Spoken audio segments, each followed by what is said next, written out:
په سوات کې په لامبلو باندې د یوې میاشتې پورې چې دا پابندي لګېدلې ده. تاسو د دې کس دا خبرې چې دي دا واورئ، نو کومو کسانو ماشومان که لامبي رالامبي نو په هغې باندې پابندي لګېدلې او احتیاط چې دی دا کوئ.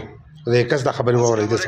زما د بڼ د تاڼې حدودو مشرانو، عزتمندو کشرانو، السلام علیکم. زه د بڼې سیچو یار محمد تاسو ته مخاطب یم.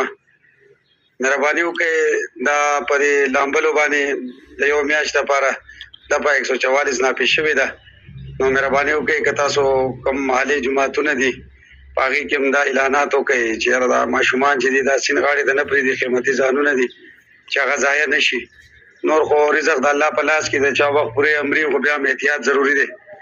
نو تاسو ټولو مشرانو کشرانو ته زما د طرفه دا یو خواست دی چې یاره په دې جوماتونو کې به اعلانونه وکړئ او دا تاسو سره به واتساپ ګروپونه د محلې په سطح کلي په سطح باندې چې هغې په ټولو واتساپونو ګروپونو کې دا میسیجونه تاسو د خپل طرفه شیر کړئ چې یاره په سیند کې په لامبلو باندې د یو میاشت لپاره دفعه 144 نافذ ده.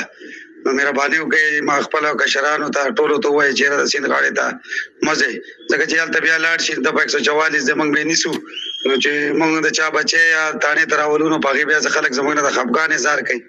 نو دا به تاسو د مشرانو موږ سره تعاون چې یاره په خپلو پیجونو باندې او د دې نه علاوه چې کوم جوماتونه ستاسو د محلي جوماتونه دي کاڼلي په هغې کې مې اعلانات وکړئ چې د یو میاشت لپاره پابندي ده او لهذا زموږ دا بچي چې دي دا زموږ لپاره ډېر قیمتي دي. نو موږ سره په دې شي کې تعاون وکړئ او زه ستاسو د مشرانو د تعاون طلبګار یم. الله پاک هم خاد آباد لره مهرباني.